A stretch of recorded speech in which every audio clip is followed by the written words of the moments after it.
linguistiquement, l'aqida, qu'est-ce que l'aqida? L'aqida, linguistiquement parlant, ça vient de al-uqd. Al-uqd qui est quelque chose que tu lis, quelque chose que tu attaches, une corde que tu attaches très très fort, qui est ma'qouda, une corde qui est attachée tellement fort qu'elle ne se défait pas. Ça c'est linguistiquement parlant. Religieusement parlant, et comme on a déjà dit, il y a toujours deux définitions. On a la définition linguistique et on a la définition religieuse. Linguistiquement parlant, ou excusez-moi, religieusement parlant, l'aqida, c'est la croyance, comme vous savez déjà. Ce que le musulman doit croire pour être un musulman, ou pour être un musulman qui fait partie de Ahl al-Sunnah wal Jama'a. Donc, l'importance de l'aqida, c'est qu'en fait, c'est la chose qui fait en sorte qu'une personne finira soit en enfer, soit au paradis. Car la différence entre nous et les kuffars, c'est notre croyance. C'est ce qu'on croit. Nous, on croit à ce qu'Allah Azza wa Jal veut qu'on croit. Eux, ils ne croient pas. Eux, ils ont mécru. Ils vont en enfer. C'est aussi al-faysal, ce qui différencie entre les gens de Ahl al-Sunnah wal Jama'a et les gens qui sont des innovateurs. Car la différence entre nous et eux, c'est ce qu'on croit aussi de même. Et il y a des croyances qui te sortent de l'islam. Il y en a certaines qui font en sorte que tu es un innovateur si tu contredis la croyance du prophète sallallahu alayhi wa sallam. Donc, premier point avec lequel on va commencer, on va se baser sur le livre de Cheikh Ibn Uthaymin, rahimahullah, la croyance des gens de la Sunna et de la Jama'a. La croyance de Ahl Sunnah wal Jama'a. Page 8, je vais vous envoyer le PDF, Inch'Allah, ceux qui veulent suivre. Je vais l'envoyer dans le groupe, donnez-moi, Inch'Allah, une seconde. Si tu veux faire sur ton PC, tu peux faire un partage de l'écran, comme le Zoom. C'est mieux que chacun ait le livre, Inch'Allah. Moi, je ne connais pas la technologie.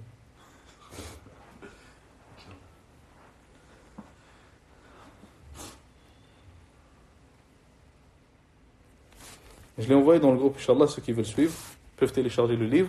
On est à la page 8, je vais vous donner quelques secondes, Inch'Allah.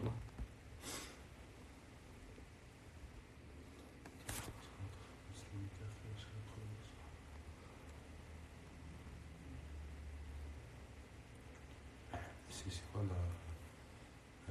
le mot linguistiquement? L'uqd. L'uqd, c'est, on peut dire une chaîne ou une corde que tu lis très fort. Tu la lis d'une manière tellement forte qu'elle ne se défait pas.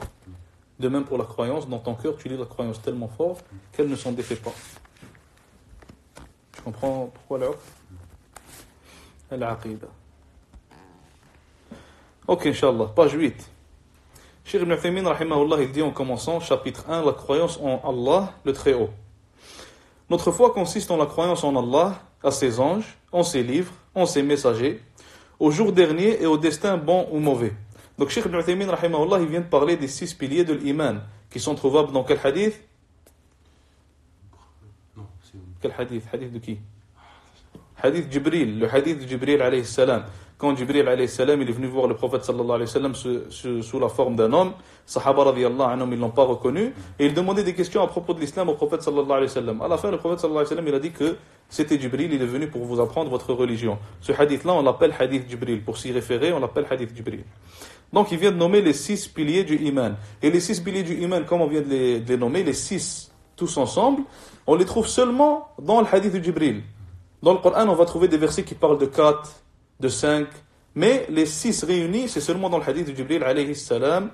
Donc, on continue, le cheikh il dit, donc nous croyons à la rububiyya d'Allah subhanahu wa ta'ala, c'est-à-dire qu'il est le Seigneur maître, le créateur, le souverain qui s'occupe de toutes choses. At-Tawhid, les savants l'ont divisé en 3 pour nous faciliter la compréhension. Certains vont venir dire que celui qui a divisé le Tawhid en 3, le premier à le faire c'est Ibn Taymiyyah. D'autres vont venir et vont dire que le premier à le faire c'est Muhammad ibn Abdul Wahhab. Les deux ont tort. Le premier à le faire c'est At-Tabari dans son tafsir. At-Tabari qui est un savant de Salaf qui a un tafsir très connu, nommé Tafsir At-Tabari. Il est nommé, on le surnomme Cheikh al-Mufassirin, le Cheikh des Mufassirin. Le Cheikh des savants qui font le tafsir. C'est le premier dans Surat al-Fatiha à avoir parlé des 3 types de Tawhid. Donc c'est pas les Wahhabis ou quoi que ce soit comme certains le disent. Donc, on va expliquer Inch'Allah chaque type. Tawhid al-Rububiyya, premièrement on va commencer par cela. Tawhid al-Rububiyya, qu'est-ce que c'est? Tawhid al-Rububiyya, c'est la croyance qu'Allah Azza wa Jal, c'est lui le maître, c'est lui le Seigneur, c'est lui le créateur, celui qui donne le rizq, c'est lui qui donne la vie, c'est lui qui donne la mort. Et si on peut, vous allez comprendre après Inch'Allah pourquoi je vous dis ça, mais On peut aussi dire que c'est le tawhid qui est lié aux actions d'Allah Azza wa Jal. Et ça, vous allez comprendre quand on va expliquer, Inch'Allah, les trois types. Donc, tawhid al-rububiyyah, c'est le tawhid qui est lié aux actions d'Allah Azza wa Jal. C'est le tawhid qui consiste à croire qu'Allah subhanahu wa ta'ala, c'est le créateur, le Seigneur, celui qui donne la vie, celui qui donne la mort, subhanahu wa ta'ala. Après, le cheikh, il dit, et nous croyons à la uluhiyya d'Allah subhanahu wa ta'ala. C'est-à-dire qu'il est la seule vraie divinité et que tout objet d'adoration en dehors de lui n'est que mensonge.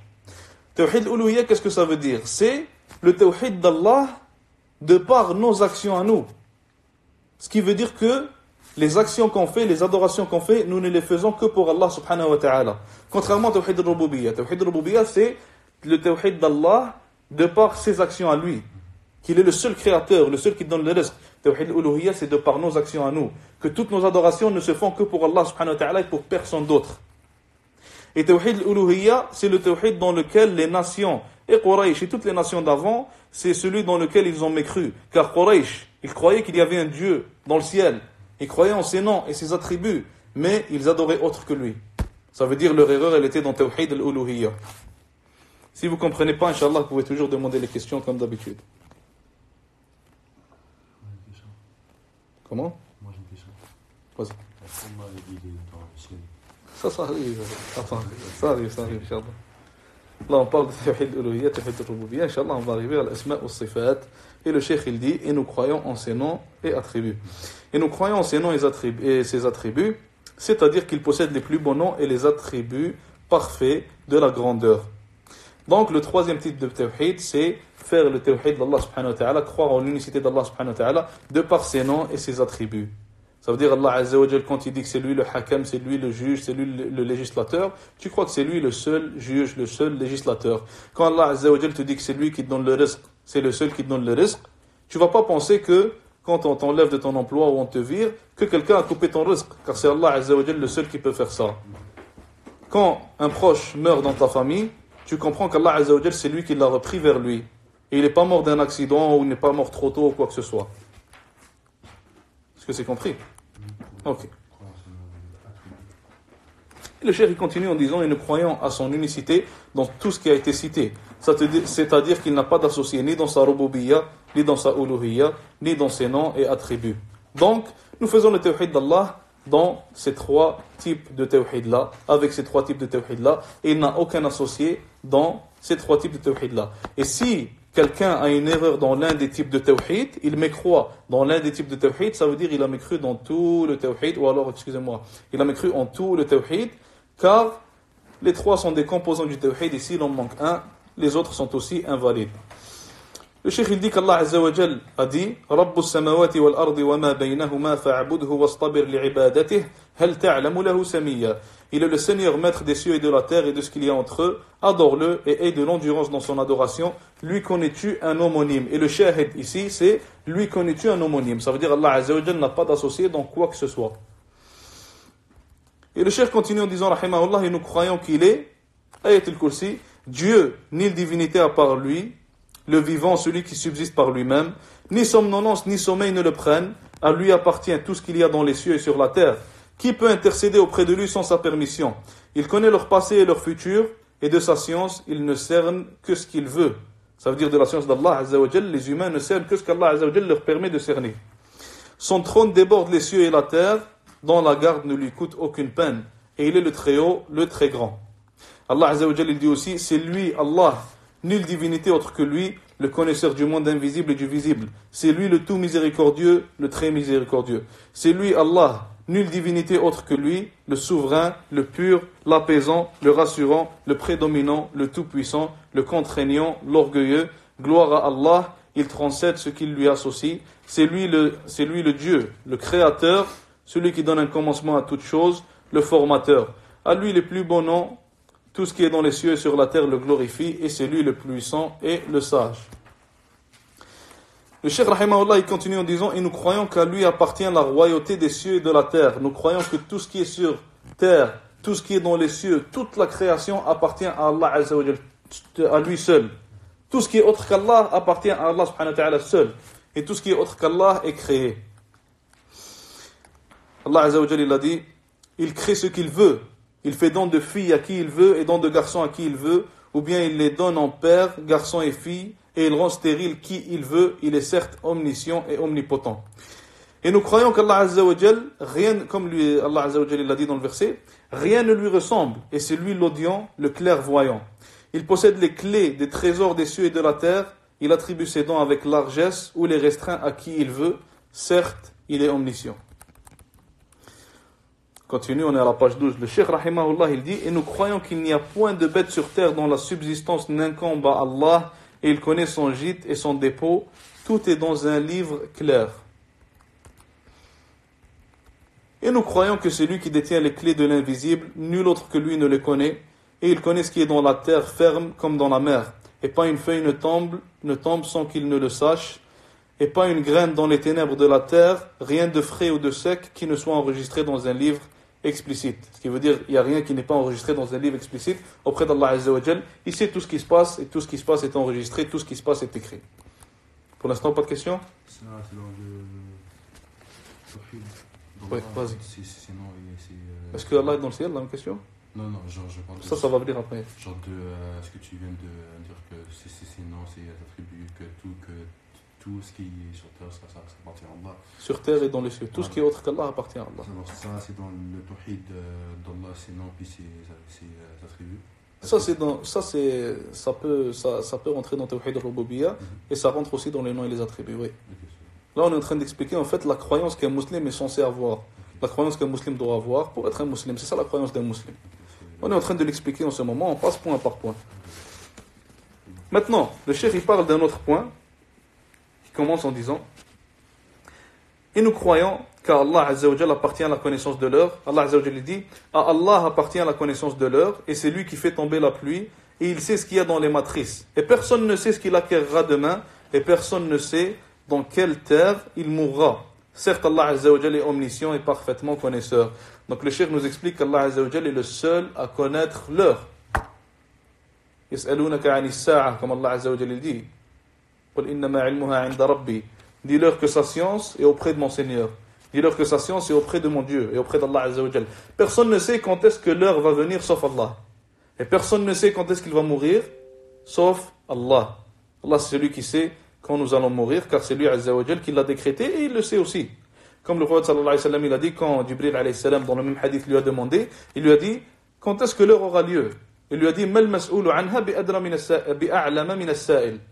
Celui qui se fait questionner n'a pas plus de science à propos de ça que celui qui questionne. Donc Jibril et le prophète sallallahu alayhi wa sallam, les deux ne le savent pas. Le seul qui le sait, c'est Allah Azza wa Jal. Maintenant, on passe à un autre point.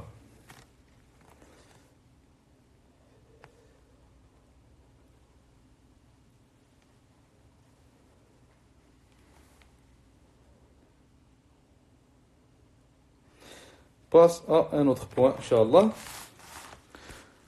Et nous croyons qu'Allah Azza wa Jal parle de ce qu'il veut, quand il veut et comme il veut. Nous croyons qu'Allah Azza wa Jal, il parle. Et le Coran est la parole d'Allah.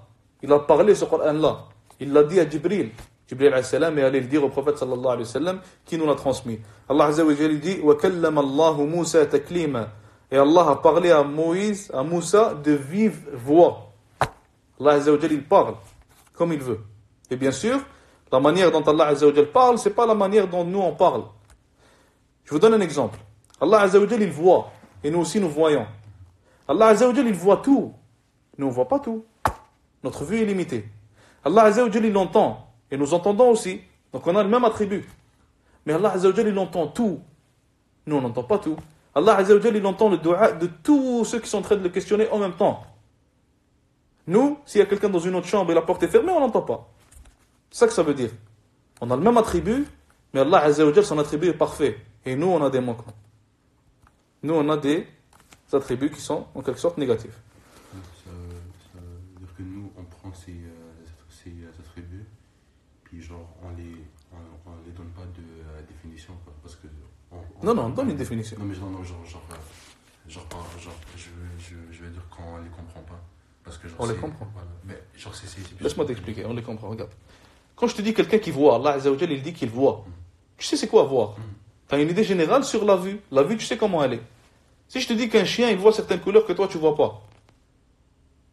Le chien, c'est une autre créature, il voit la même vue. Toi et lui, vous voyez de la même manière. C'est la même vue. Sauf que lui, il voit des choses que toi, tu vois pas. Il les voit d'une autre manière. Toi, tu vois des couleurs que lui, il voit pas nécessairement aussi. Donc la vue, elle diffère, mais c'est la même vue. C'est le même principe. La vue, c'est le même principe. Allah Azza wa Jal, il voit et toi, tu vois. C'est le même principe, le principe de voir. Si quelque chose se passe, Allah Azza wa Jal la voit. Et toi, tu la vois. Mais Allah Azza wa Jal voit tout, mais toi, tu vois pas tout. C'est ça la différence. Est-ce que tu comprends? Donc les attributs d'Allah Azza wa Jal, on va parler Inch'Allah après des attributs, car dans les attributs on a deux règles à appliquer pour venir à cette conclusion-là.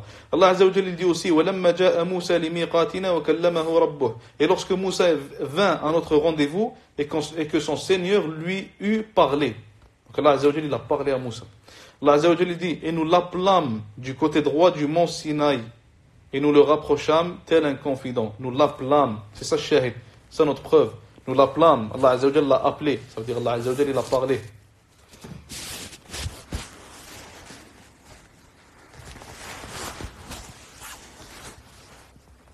Cheikh Rahimahullah il continue en disant et nous croyons que si la mer, comme Allah Azza wa Jal il a dit, si la mer était encre pour écrire les paroles de mon Seigneur, la mer s'épuiserait certainement avant que ne s'épuisent les paroles de mon Seigneur. Allah Azza wa Jal il dit aussi et quand bien même tous les arbres de la terre seraient des plumes et l'océan une encre renforcée par 7 autres océans, les paroles d'Allah ne s'épuiseraient pas. Allah Azza wa Jal est certes puissant et sage. Un autre point maintenant.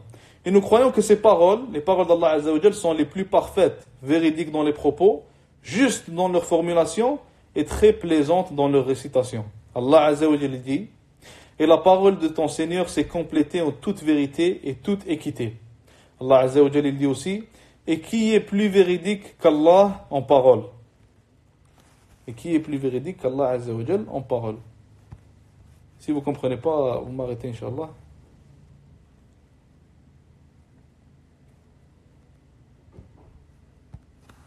Et qui est plus véridique qu'Allah Azza wa Jal en parole?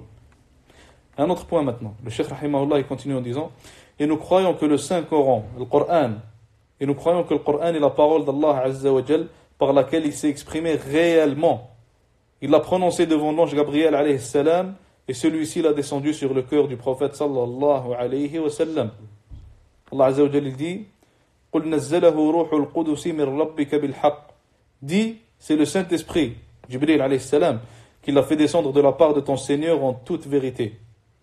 Allah Azza wa Jalla dit aussi, et ceci, en parlant du Coran, et ceci, le Coran, c'est le Seigneur de l'univers qui l'a fait descendre.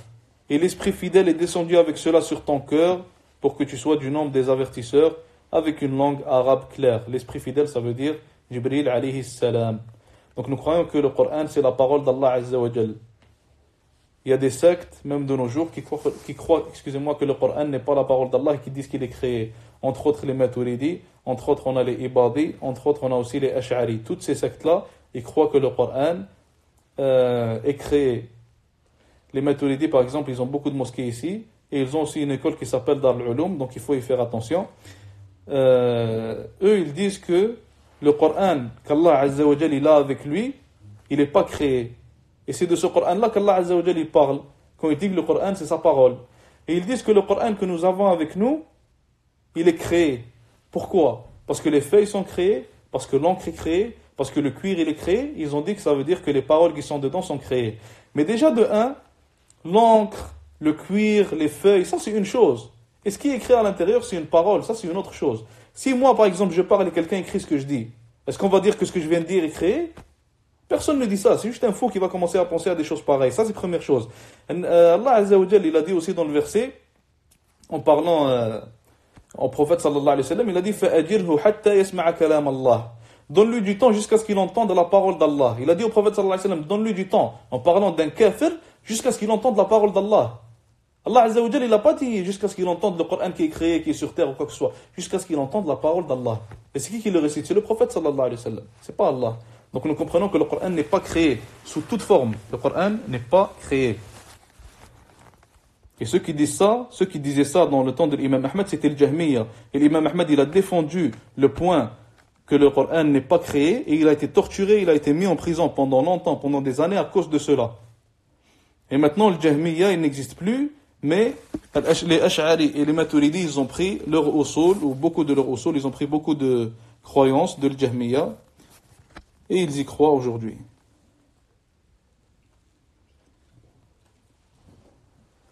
Ce qu'on veut dire par Allah Azza wa Jal est le plus véridique en parole, ça veut dire que la parole d'Allah Azza wa Jal elle est vraie.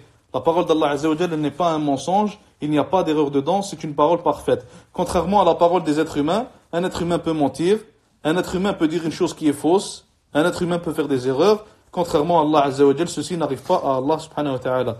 Et les trois sectes, comme on a dit, les Ash'ari, première secte, Maturidi, deuxième secte, Ibadi, troisième secte. Maturidi, comme je vous ai dit, ils ont beaucoup de présence ici, dans l'Occident en général, mais surtout au Canada, aux États-Unis. Et ils ont une école ici de sciences islamiques, entre parenthèses, qui s'appelle Dar al-Ulum. Il faut y faire attention.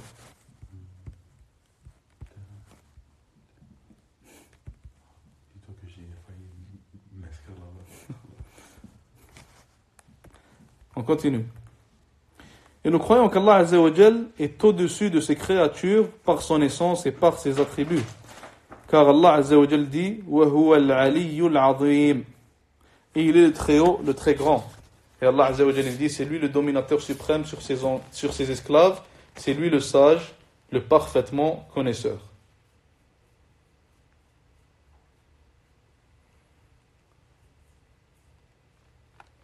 Donc, le ulu d'Allah, le fait qu'Allah Azza wa Jal est au-dessus de ses créatures, il est au-dessus des créatures de deux manières. Premièrement, ulu dhat. Il est au-dessus des créatures de par lui-même. Lui-même, sa personne, elle est au-dessus des créatures. Ce qu'on veut dire, c'est qu'Allah Azza wa Jal, il n'est pas avec nous. Allah Azza wa Jal, lui-même, il est au-dessus des créatures. Physiquement. Oui, si tu veux le dire comme ça. Physiquement, tu pourrais le dire comme ça. Sachant que on ne fait pas le tashbih d'Allah Azza wa Jal, on ne dit pas qu'Allah, il est comme les créatures. Mais Allah lui-même, il est au-dessus des créatures, il n'est pas avec eux. Ça, c'est la première manière. Deuxième manière, c'est ulu manzila. Ulu manzila, ça veut dire il est au-dessus des créatures de par son statut. De par le statut. Allah Azza wa Jal, il est au-dessus de nous de par le statut. C'est notre Seigneur, c'est notre Créateur Azza wa Jal. C'est bon? Tout le monde a compris? Ok. Maintenant.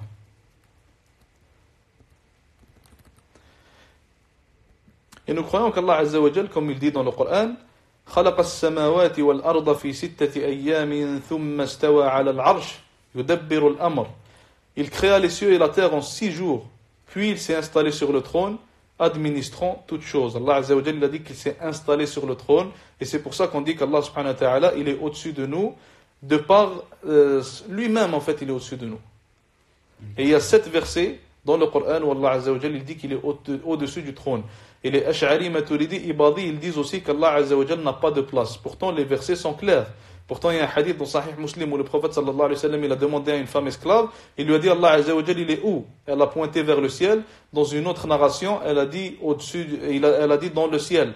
Et le prophète sallallahu alayhi wa sallam l'a approuvé. Et eux, ils disent qu'Allah subhanahu wa ta'ala n'a pas de place. Il créa les cieux. Son installation sur le trône veut dire qu'il est au-dessus du trône en son essence. Son essence. E-S-S-E-N-C-E. Et cet établissement est particulier et scié à sa grâce, sa majesté et sa gloire. Nul ne peut en connaître le comment sauf lui. Donc comme on a dit encore une fois, même si on a un attribut que l'on connaît déjà, ou qui est comme l'attribut d'Allah Azza wa Jal, le même attribut comme l'ouïe par exemple, comme le fait qu'on voit, la vue, ça reste que cet attribut-là, il est différent, il n'est pas comme celui des créatures, car Allah Azza wa Jal, il est parfait, il n'est pas comme nous, et nous, nous ne sommes pas parfaits, comme on a dit tout à l'heure à propos des attributs. J'ai une question qui Vas-y. Il créa les cieux et la terre en 6 jours. En 6 jours. Le 7e. Ouais. Il y a C'est sûr. sur ça. Le 7e, c'est les juifs qui disent il s'est reposé dans le 7e. Ok. Nous, on dit pas ça. Allah Azza wa Jal, il n'a pas besoin de se reposer. C'est les juifs qui disent qu'Allah subhanahu wa ta'ala s'est reposé le 7e jour. Nous, on ne dit pas ça. Et c'est pour ça, en fait, qu'ils prennent le dimanche comme jour de congé. Ok. Ils disent que. Astaghfirullah, subhanallah. Ils disent qu'ils veulent se reposer parce qu'Allah s'est reposé. Vraiment, l'humain, il est ajib des fois. Allah Azza wa Jal, il n'a pas besoin de se reposer. Il y a un athar. Allah alam s'il est authentique ou non. Mais où Allah Azza wa Jal, il dit à Moussa, alayhi salam, il lui dit tiens 2 verres dans lesquels on boit des verres, tiens-les et reste réveillé toute la nuit. Moussa alayhi salam les tenait et restait réveillé. Et à un moment donné, il a failli dormir, son œil il a pris un peu, il a fait tomber les verres, ils se sont cassés et il s'est réveillé. Allah Azza wa Jal lui aurait dit, Allah alam si c'est authentique ou non, encore une fois, il lui aurait dit, si moi j'aurais dormi, parlant de lui-même, Allah Azza wa Jal, les cieux et la terre, ils seraient cassés comme les verres. La même chose. Allah Azza wa Jal, il ne dort pas, il n'a pas besoin de dormir.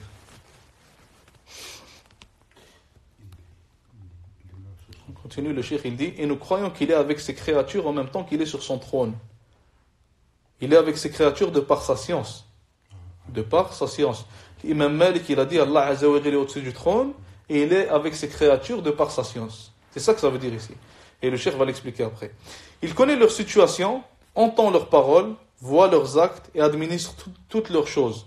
Pourvoit la subsistance du pauvre, accorde aux nécessiteux, donne l'autorité à qui il veut, arrache l'autorité de qui il veut, accorde la puissance à qui il veut et humilie qui il veut.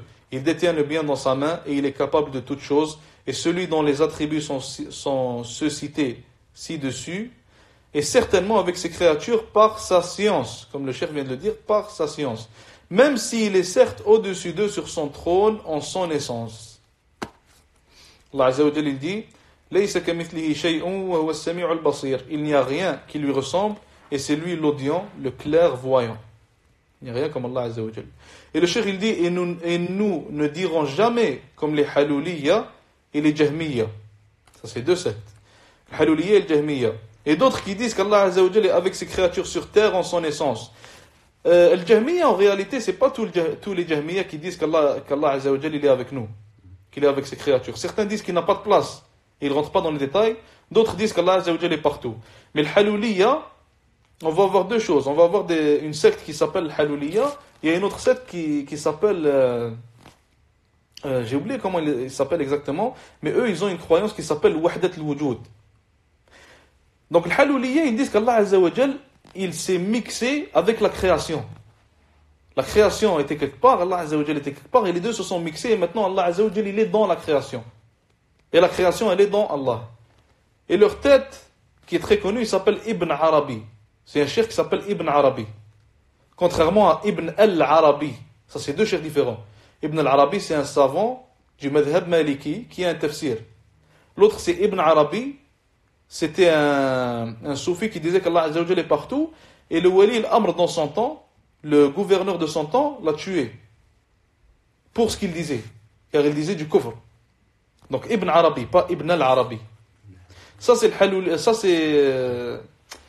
c'est ceux qui disent, non, Ibn Arabi, excusez-moi, c'est celui qui dit Wahdat al-Wujud. Le haluliyya, c'est ceux qui disent qu'Allah Azza wa Jalla s'est mixé avec la création. Wahdat al-Wujud, ils disent qu'Allah Azza wa Jalla, la création sont un. Depuis toujours, Allah Azza wa Jalla, la création sont un. Il y en a certains qui, subhanallah, ils sont allés jusqu'à dire, il y en a un, il est allé jusqu'à dire qu'Allah Azza wa Jalla, il est dans son qamis. L'autre, il a dit que quand il adore Allah, c'est Allah qui s'adore lui-même, car ils sont un. Wal'iyadu billah, ça c'est des croyances de kufr, comme on a dit, al-haluliyya et wahdat al-wujud. Le cheikh continue en disant, rahimahullah, nous estimons que celui qui dit de tels propos est mécréant ou égaré, car il a été attribué à Allah ce qui ne lui sied pas. Et nous croyons à ce dont nous a informé son messager Muhammad sallallahu alayhi wa sallam à son propos. Nous croyons qu'il descend, comme le Nabi sallallahu alayhi wa sallam il a dit dans le hadith, je cite le hadith, nous croyons qu'il descend chaque nuit dans son dernier tiers au ciel le plus bas. Il dit alors, qui m'invoque, j'exaucerai sa requête, et qui me demande, je lui donnerai, qui me demande l'absolution, je la lui accorderai. Donc Allah Azza wa Jalla, il dit qu'il descend à chaque dernier tiers de la nuit.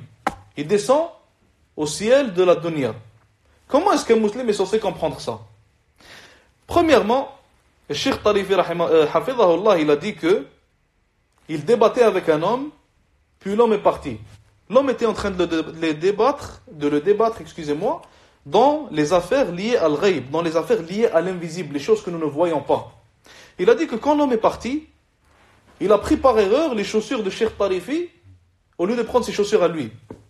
Il lui a dit, t'arrives même pas à prendre tes chaussures, tu te trompes sur un truc aussi simple, et tu viens débattre Allah sur l'invisible. Et tu viens essayer de comprendre l'invisible. Pourquoi je vous dis ça? Parce que celui qui ne peut pas nous décrire à quoi les anges ressemblent, à quoi les djinns ressemblent, qu'est-ce qui se passe dans la tombe, car tout ça fait partie de l'invisible, il ne va pas venir essayer de décrire Allah Azza wa Jal et comment Allah fait certaines choses. Allah Azza wa Jal est parfait, c'est lui le créateur. Si on te dit qu'Allah Azza wa Jal il descend au dernier tiers de la nuit, chaque nuit, tu ne viens pas dire est-ce qu'il descend de l'autre côté aussi de la terre alors que les deux c'est deux temps différents, mais il est là en même temps. Tu ne vas pas chercher à comprendre ces choses-là. Allah Azza wa Jal il t'a donné un cerveau qui est limité. Tout comme notre force, elle est limitée, on ne peut pas soulever ce qu'on veut. Notre vue, elle est limitée, on ne peut pas voir à l'infini. Notre ouïe est limitée, on ne peut pas écouter à l'infini aussi. Notre cerveau est limité, on ne peut pas comprendre à l'infini. Allah Azza wa Jal t'a donné les preuves pour comprendre que c'est lui le Seigneur, c'est lui le Créateur. Tu ne viens pas tout comprendre, tu ne peux pas tout comprendre sur Allah. Sinon, tu n'es pas un esclave. Tu es un Dieu aussi, tu comprends tout. Pourquoi tu serais un esclave? Donc Allah Azza wa Jal nous a limité le cerveau et on ne va pas tout comprendre. On ne peut pas tout comprendre. On est rendu à la page 17. Est-ce que tout le monde comprend? T'as compris? C'est bon? Okay. Page 17.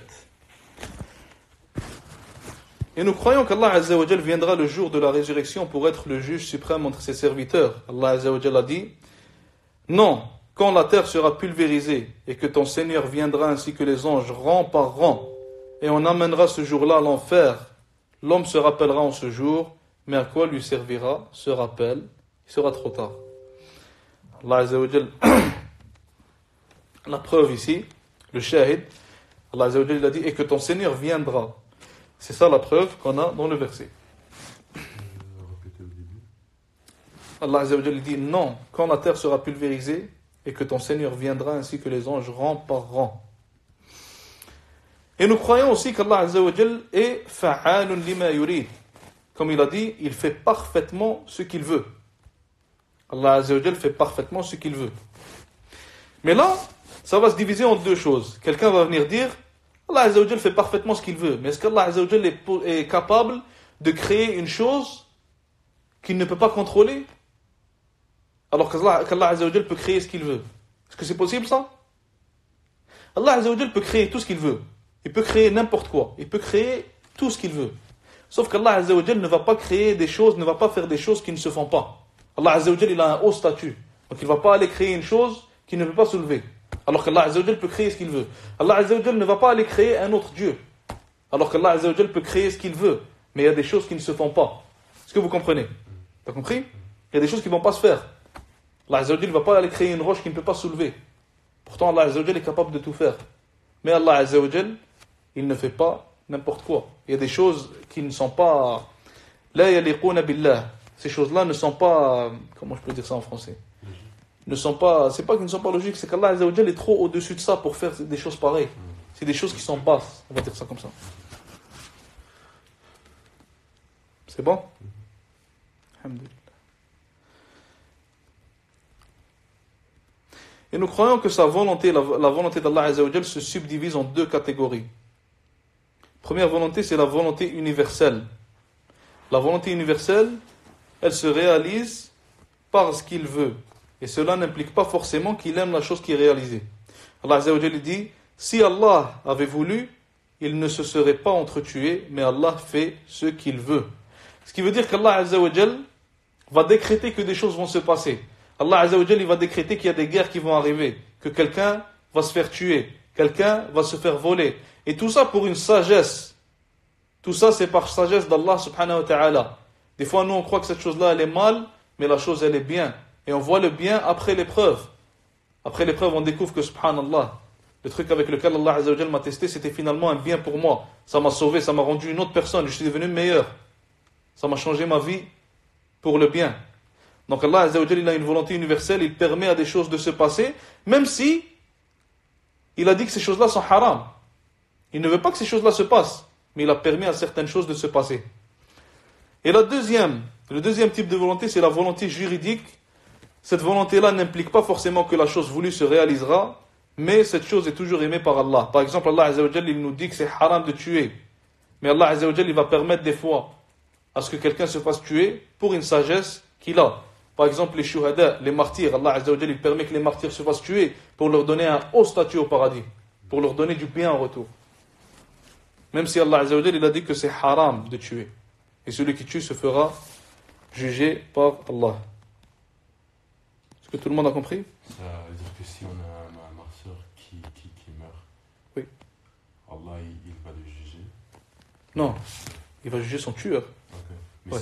si tu meurs un martyr, Oui. est-ce que tu es jugé différemment d'une personne qui meurt d'une vie normale? Bien sûr, bien sûr. Le prophète sallallahu alayhi wa sallam, quelqu'un lui a demandé, est-ce que les martyrs se font torturer dans leur tombe? Il a dit, Kafa bi bariqati as-suyufi fawqa ra'sihi fitna. Le fait que les épées sont en train de frapper au-dessus de sa tête, c'est suffisant comme fitna pour lui. Ce qui veut dire qu'Allah Azza wa Jal ne torture pas les martyrs dans leur tombe. Ceux qui meurent en tant que martyrs. Pourquoi? Car tellement leur mort, elle a un haut statut, tellement la chose qu'ils faisaient, elle a un haut statut, Allah Azza wa Jal ne les torture pas, comme on a dit, dans la tombe. Car ils donnaient leur vie pour Allah, ils risquaient leur vie pour Allah. Allah Azza wa Jal les a récompensés de cette manière-là. Donc on passe, ouais, vas-y. Question supplémentaire. C'est comment que tu règles ton intention pour être un martyr? Parce qu'il y a un hadith qui dit qu'il y aura 3 autres qui Ouais. La réponse, elle est dans un autre hadith. Le prophète sallallahu alayhi wa sallam, il s'est fait demander, celui qui se bat pour montrer qu'il est fort, celui qui se bat parce qu'il est énervé, celui qui se bat pour ceci, celui qui se bat pour cela, lequel se bat dans la voie d'Allah? C'est qui vraiment le martyr? C'est qui vraiment qui se bat dans la voie d'Allah? Qu'est-ce qu'il a dit le prophète sallallahu alayhi wa sallam? Man qatala litakuna kalimatullahi hiya al-ulya fahuwa fi sabilillah. Celui qui se bat pour que la parole d'Allah soit la plus haute, c'est lui qui se bat pour Allah. Ok, on est rendu où? Subhanallah. Maintenant, la volonté juridique, on a fini. Et nous croyons que ces volontés universelles et juridiques sont régies par sa sagesse. Donc, tout ce qu'il décrète universellement ou prescrit comme acte cultuel à ses serviteurs juridiquement l'est pour une raison et suivant sa sagesse, que nous en appréhendions la raison ou non. Comme on a dit, le cerveau de l'être humain est limité. Des fois, Allah Azza wa Jal va faire quelque chose pour une raison, pour une sagesse. Et l'humain ne la comprend pas, il croit que c'est un mal. Mais des fois, Allah Azza wa Jal, pour t'expliquer que tu es limité, que ton cerveau est limité, et pour t'expliquer que tu dois lui faire confiance, après l'épreuve, il te montre que ce qui vient de t'arriver, c'était finalement un bien pour toi. Et le cheikh, il vient de dire que nous croyons que tout ce qu'Allah fait, c'est par sagesse, que nous comprenions pourquoi il le fait, ou que nous ne comprenions pas pourquoi il le fait, ça ne change rien. On croit que c'est quand même par sagesse. Et ça a été prouvé. Chacun de nous, ça lui est arrivé probablement au moins une fois. Allah Azza wa Jal, il dit, Dieu n'est-il pas le plus sage des juges? Et il dit aussi, et qui est meilleur qu'Allah en matière de jugement pour des gens qui ont une foi ferme? Ceux qui ont une foi ferme, même s'ils ne comprennent pas pourquoi ce test-là serait un bien pour eux, ils savent qu'il est quand même un bien pour eux. Ils savent qu'Allah Azza wa Jal, c'est le plus sage, qu'il ne fait rien pour rien. Et nous croyons qu'Allah Azza wa Jal aime ses élus, et ceux-ci l'aiment aussi. Les élus d'Allah, les gens qui sont proches d'Allah subhanahu wa ta'ala. Allah Azza wa Jal dit, si vous aimez vraiment Allah, suivez-moi, Allah vous aimera alors. Les élus d'Allah sont les suiveurs du prophète sallallahu alayhi wa sallam. Et ça, c'est une preuve pour ceux qui disent que, ou contre ceux qui disent que, on peut suivre seulement le Coran et pas la Sunna. Allah Azza wa Jal, dans le Coran, il te dit de suivre la Sunna, de suivre le prophète sallallahu alayhi wa sallam. Dis, si vous aimez Allah, suivez-moi, Allah vous aimera alors. Quelle surah? Donne-moi une seconde, quelle surah? C'est ça, c'est très important. Surat Al-Imran, verset 31. Oui. Allah Azza wa Jal dit aussi, ô vous qui avez cru, quiconque parmi vous apostasie de sa religion, Allah fera venir un peuple qui l'aime et qui l'aime. Que lui il aime et que eux aussi l'aiment. Le numéro du verset 31. Allah Azza wa Jal dit, et Allah aime les endurants. Allah Azza wa Jal dit, et juge entre eux en équité, car Allah aime vraiment les gens équitables. Ça, c'est des exemples de gens qu'Allah Azza wa Jal il aime, et Allah Azza wa Jal il aime ses élus. Et faites le bien, car Allah aime les bienfaisants, comme Allah Azza wa Jal il a dit. Un autre point maintenant. Et nous croyons qu'Allah Azza wa Jal agrée tout ce qu'il a autorisé comme actes et paroles, et qu'il déteste tout ce qu'il a interdit. On croit qu'Allah subhanahu wa ta'ala, ce qu'il nous ordonne de faire, les sunnahs, toutes ces choses-là, Allah Azza wa Jal les agrée et les aime. Si on peut dire en anglais, Allah, il est pleased par ces choses-là. Et nous croyons qu'il déteste tout ce qu'il a interdit. Et nous croyons qu'Allah Azza wa Jal, tout ce qu'il interdit, tout ce qu'il rend haram, il le déteste. Ça, c'est la croyance de Ahlus Sunnah wal Jama'a. C'est bon pour tout le monde? Allah Azza wa Jalla dit, si vous ne croyez pas, Allah se passe largement de vous. Il n'a pas besoin de nous. Allah dit, il n'agrée pas pour ses serviteurs la mécréance. Donc Allah Azza wa Jalla n'agrée pas la mécréance. Allah Azza wa Jalla déteste pour ses serviteurs la mécréance. Il ne veut pas qu'ils soient mécréants. On continue. Allah Azza wa Jalla dit aussi, et Allah détesta leur départ pour la guerre sainte. Il les a donc rendus paresseux et il leur fut dit, restez avec ceux qui restent. Un autre point. Et nous croyons qu'Allah Azza wa Jalla accorde sa satisfaction aux croyants et à ceux qui accomplissent les bonnes œuvres. Allah Azza wa Jalla, il est satisfait des croyants et de ceux qui font des bonnes œuvres. Allah Azza wa Jalla dit, Allah leur a accordé sa satisfaction et ils lui ont accordé la leur. Telle est la récompense pour celui qui aura craint son Seigneur. Et nous croyons aussi qu'Allah Azza wa Jalla se courrouce contre ceux qui ont mérité sa colère parmi les mécréants et les autres. Ça veut dire qu'Allah Azza wa Jalla, il est en colère contre les gens qui ont mérité sa colère. Allah Azza wa Jalla dit, ceux qui pensent du mal d'Allah, qu'un mauvais sort tombe sur eux, Dieu est courroucé contre eux. Dieu est en colère contre eux, si on peut le dire de cette manière-là. C'est bon?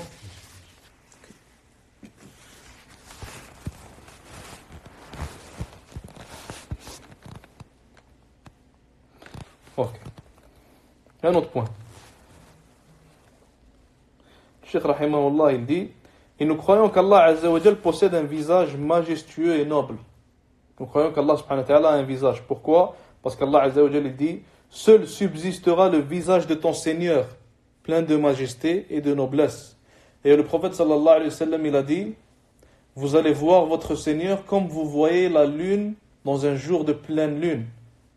Et Allah Azza wa Jalla a promis aux croyants, ceux à qui il désire cela, il leur a promis qu'ils vont voir son visage quand ils vont rentrer au paradis.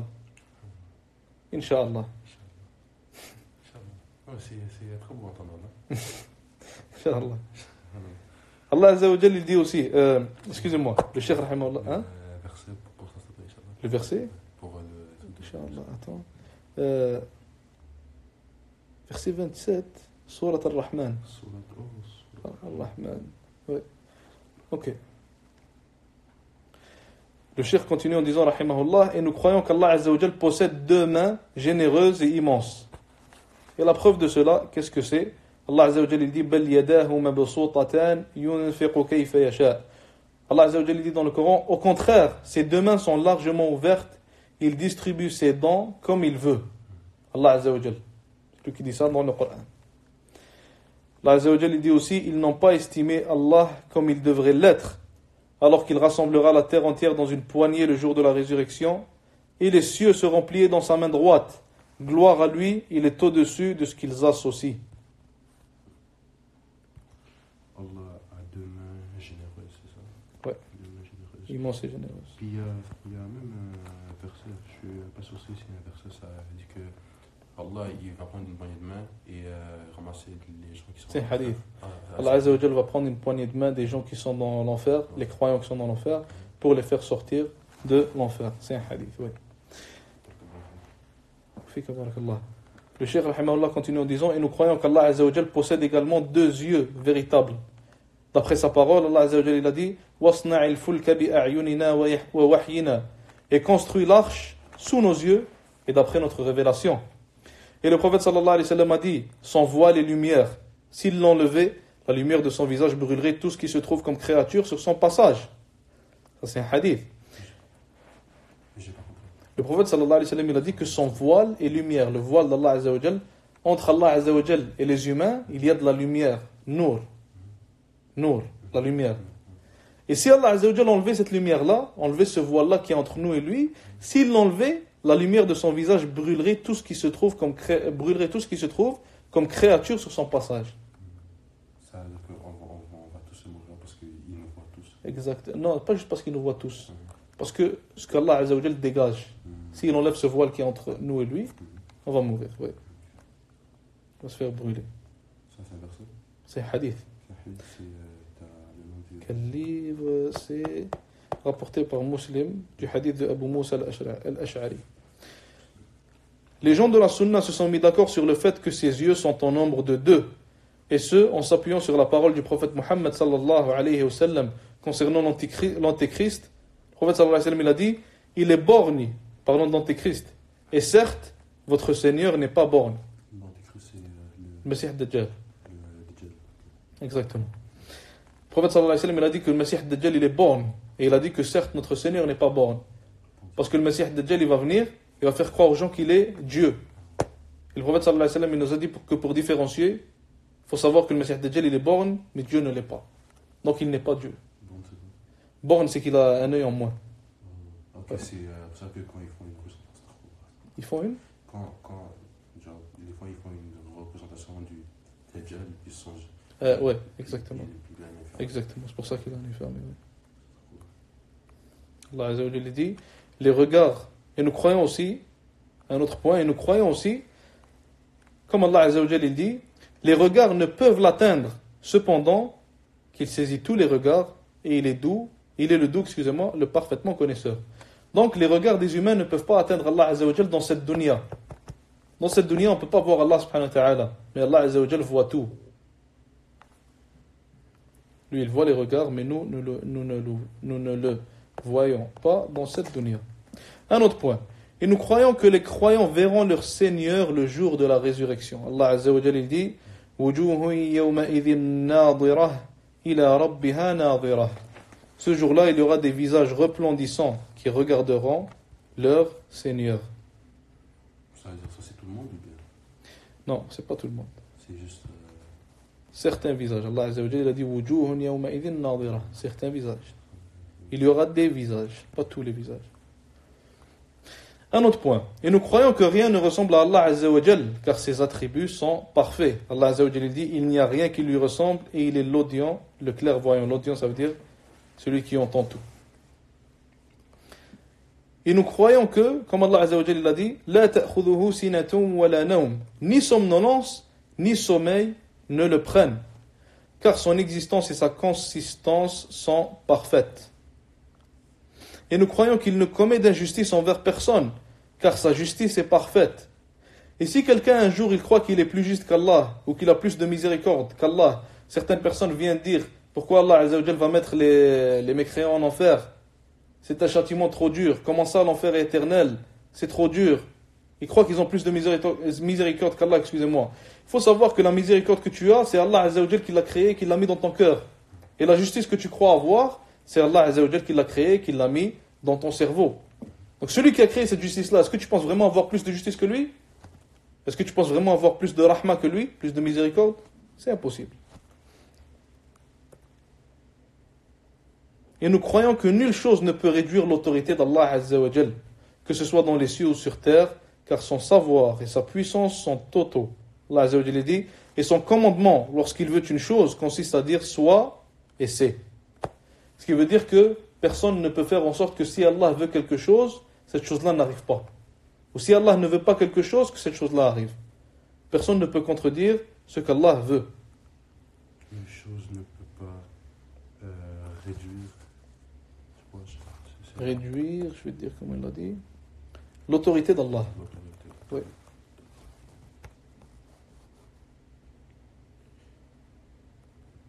Est-ce que tout ça, ça rentre dans un tawhid spécifique ou bien c'est genre. Ça, c'est des points d'aqida qu'on est en train de voir.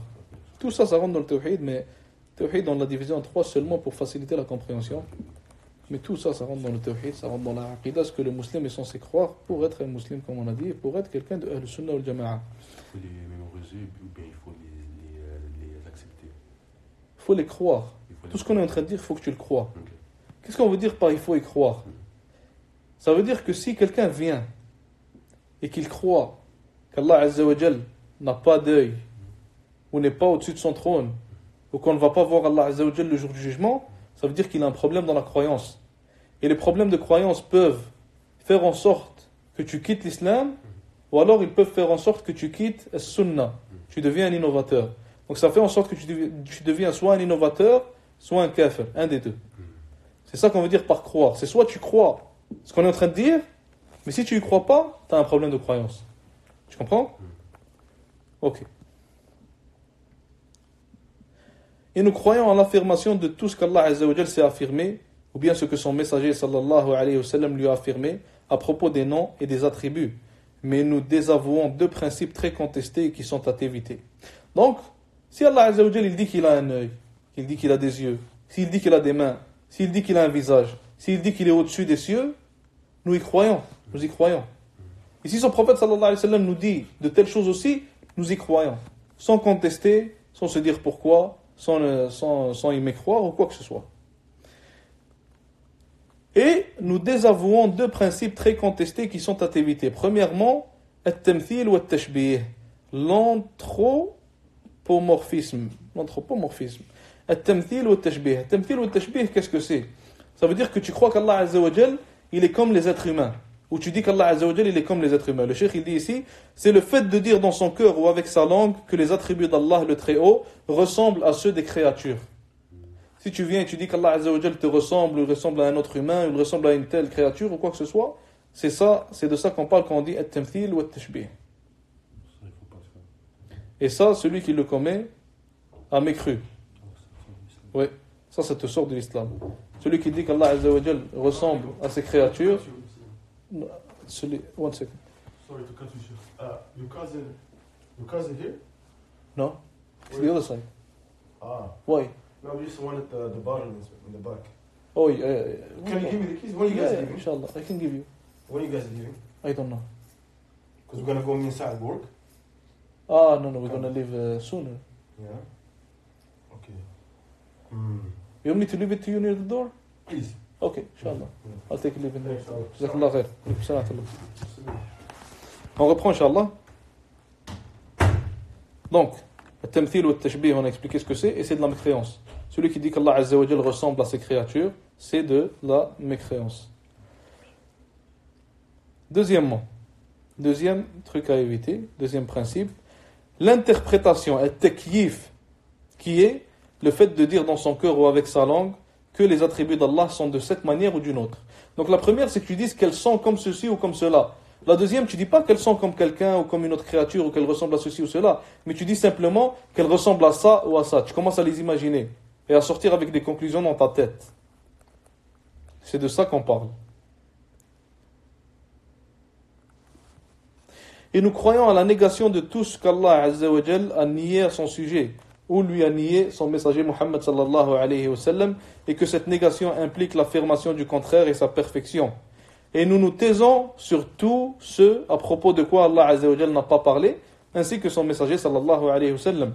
Et nous pensons que suivre cette voie est certes un devoir et une obligation, car ce que Allah Azza wa Jal s'est affirmé à lui-même ou a nié est une information par laquelle il informe à son sujet, et il est le mieux placé pour parler de lui-même. Sa parole est véridique et son récit est le plus beau, et les serviteurs ne peuvent le cerner de leur science.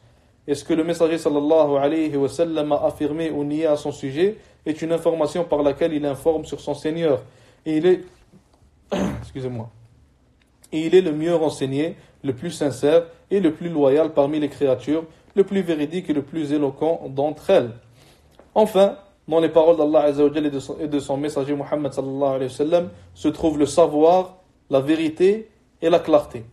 Par conséquent, il n'existe aucune excuse valable pour la réfuter.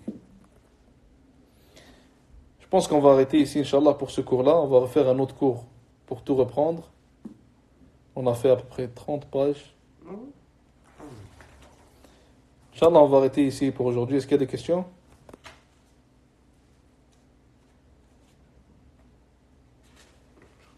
Pas de questions. Jazakumullah khair. Barakallahu fikum. Assalamu alaikum wa rahmatullahi wa barakatuh.